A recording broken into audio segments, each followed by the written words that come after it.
ನನಗನ್ಸುತ್ತೆ ಮ್ಯಾಮ್, ನೆನ್ನೆ ಯಾರೊಬ್ಬರು ಹಿರಿಯರು ಹೇಳ್ತಾ ಇದ್ರು ಒಂದು ಸುದ್ದಿಗೋಷ್ಠಿಯಲ್ಲಿ, ಹೀರೋಗಳಿಗೋಸ್ಕರ ಇನ್ವೆಸ್ಟ್ ಮಾಡಿ ಸಿನಿಮಾ ಮಾಡೋದನ್ನ ಬಿಟ್ಬಿಡಿ. ಕೋಟಿ ಕೋಟಿ ಇನ್ವೆಸ್ಟ್ ಮಾಡಿದ್ವಿ, ಪ್ಯಾನ್ ಇಂಡಿಯಾ ಸಿನಿಮಾ ಮಾಡ್ತಾ ಇದ್ದೀವಿ ಅಂತ ಇನ್ವೆಸ್ಟ್ ಮಾಡೋದನ್ನ ಬಿಟ್ಬಿಡಿ. ನೀವು ಏನೋ ಹೇಳಿ ಜನರನ್ನು ಹೆಂಗೆ ಕರ್ಕೊಂಬರ್ಬೋದು ಅದ್ರ ಬಗ್ಗೆ ಥಿಂಕ್ ಮಾಡಿ. ನಾವು ಹೀರೋಗೆ ಇಷ್ಟು ಇದು ಮಾಡಿದ್ವಿ, ರಿಲೀಸಾಗಿ ಒಂದೇ ದಿನದಲ್ಲಿ ಅಷ್ಟು ಕೋಟಿ ಇಷ್ಟು ಕೋಟಿ ಅಂತ ಅನೌನ್ಸ್ ಮಾಡ್ಕೊಳ್ತಾರೆ. ಇದೆಲ್ಲವೂ ನೋಡಿದ್ರೆ ನಮಗೊಂಥರ ಏನಪ್ಪ ಏನಾಗ್ತಿದೆ ಅನ್ನೋ ಥರದಲ್ಲಿ ಅನಿಸುತ್ತೆ ನಮಗೆ.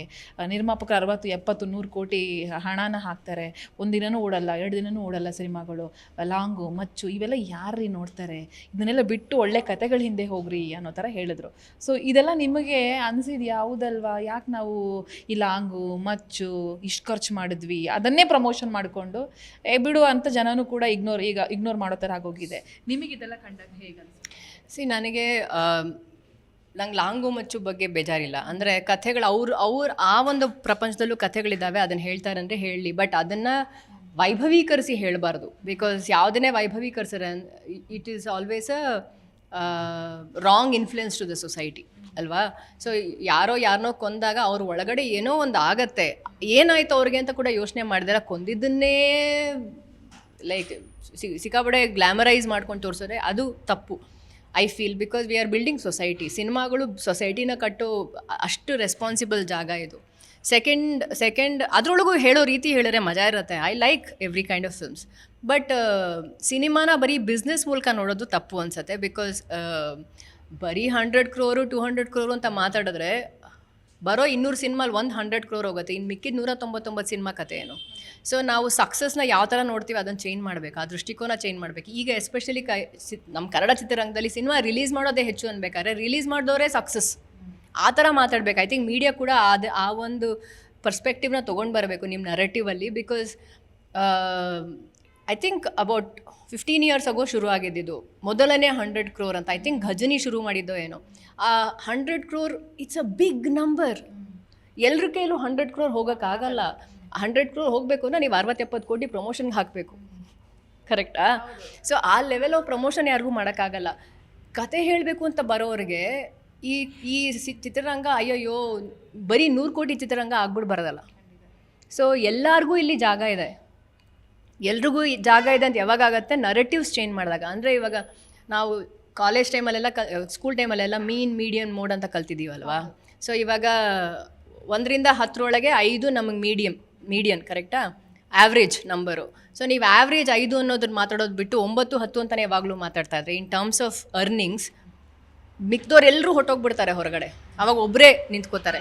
Very wrong I feel. And also ಸಿನಿಮಾನ ಬರೀ ಬಿಸ್ನೆಸ್ ಮೂಲಕ ನೋಡೋದು ತುಂಬ ತಪ್ಪು. ಮೊದಲು ನೋಡ್ತಾ ಇರಲಿಲ್ಲ ಈ ಥರ ಸಿನಿಮಾಗಳು. ಒಂದು ಸಿನಿಮಾ ನೋಡಿದ್ರೆ ಓಡ್ತು, ಅಣ್ಣವ್ರ ಸಿನಿಮಾ 100 ದಿವಸ ಓಡ್ತು, 25ನೇ ವಾರ ಹಿಂಗೆ ಮಾತಾಡ್ತಾ ಇದ್ವಿ ನಾವು. ಹೊರಗೆ ಬರೋಕ್ಕಾಗ್ತಿಲ್ಲ. ಎಕ್ಸಾಕ್ಟ್ಲಿ. ಯಾವಾಗ ಇದು ಕೋಟಿ ಬರೀ ಕೋಟಿ ಬಗ್ಗೆನೇ ಮಾತಾಡೋ ಥರ ಆಯಿತು, ಬರೀ ದುಡ್ಡು ಬಗ್ಗೆ ಮಾತಾಡೋ ಥರ ಆಯಿತು, ನನಗೆ ಗೊತ್ತಿಲ್ಲ. ನಾನು ಬೇಜಾರಾಗತ್ತೆ ನಂಗೆ ಅದು. ಖಂಡಿತ ಬೇಜಾರು ಮ್ಯಾಮ್. 100% ನಂಗೆ ಅನಿಸುತ್ತೆ ಇವಾಗ ಏನು ಥಿಯೇಟ್ರಿಗೆ ಬರೋದೇ ಕೂತ್ಕೊಂಡಿರೋಂಥ ಜನರು ನೀವು ತರ್ತಾ ಇರುವಂಥ ಈ ಸಿನಿಮಾದ ಮೂಲಕ ಬಂದೇ ಬರ್ತಾರೆ ಬರೋ ಥರ ನೀವು ಮಾಡಿರ್ತೀರಾ.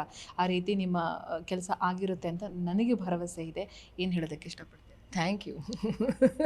ಅಷ್ಟೇ. ಐ ಫೀಲ್ ಪ್ರೆಷರ್ ಕೂಡ ಅನಿಸತ್ತೆ, ಒತ್ತಡನೂ ಅನಿಸತ್ತೆ.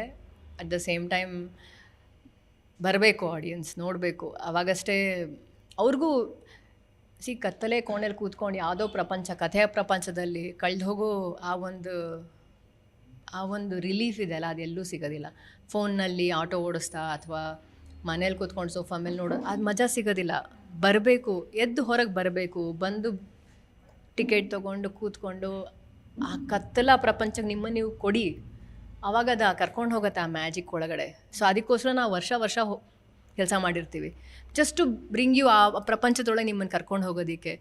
ನಿಮ್ಮನ್ನು ನೀವು ಅಲೋ ಮಾಡ್ಕೊಂಡ್ರೆ ಖಂಡಿತ ನಿಮಗೆ ನೀವು ಮರೆಯೋಕ್ಕಾಗಲ್ಲ ಈ ಸಿನಿಮಾ. ಜಾಸ್ತಿ ಇನ್ಫಾರ್ಮೇಷನ್ ಇಲ್ಲದ ಕಾರಣ 100% ನೀವು ಟೀಸರ್ ರಿಲೀಸ್ ಅಥವಾ ಟೈಟಲ್ ಇದ್ರದ್ದೆಲ್ಲ ಇನ್ಫಾರ್ಮೇಷನ್ ಕೊಟ್ಟಾಗ ಮತ್ತೆ ನಾನು ನಿಮ್ಮನ್ನು ಮಾತನಾಡಿಸ್ತೀನಿ, ಮತ್ತೆ ಡೀಟೇಲಾಗಿ ನೀವೇ ಹೇಳ್ತೀರಾ. ಸೊ ಅದು ಯಾವಾಗ ಹೇಳ್ತೀರಾ ಅನ್ನೋದನ್ನು ನೀವೇ ಇಷ್ಟರಲ್ಲೇ ಮುಂದಿನ ವಾರ ಇನ್ನೊಂದು 2-3 ವಾರದ ಒಳಗಡೆ ಎಲ್ಲ ಅಂದರೆ ಬಿಫೋರ್ ಜೂನ್ ಮಾತಾಡೋಣ ಅದ್ರ ಬಗ್ಗೆ. ಯಾಕಂದರೆ ಇನ್ನೊಂದು 3 ತಿಂಗಳೊಳಗೆ ಸಿನಿಮಾ ರಿಲೀಸ್ ಮಾಡಬೇಕು ಅಂತ ಇದೆ. ಖಂಡಿತ ಪ್ಲ್ಯಾನ್ ಅಂತೂ ಇದೆ.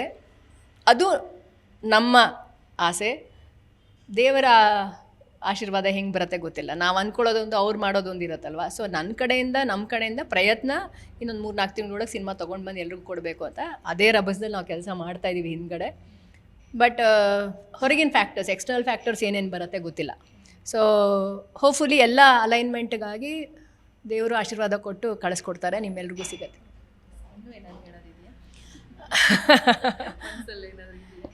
ಏನೂ ಇಲ್ಲ, ತುಂಬ ಐ ಮೀನ್ ಇದುವರೆಗೂ ಹೇಗೆ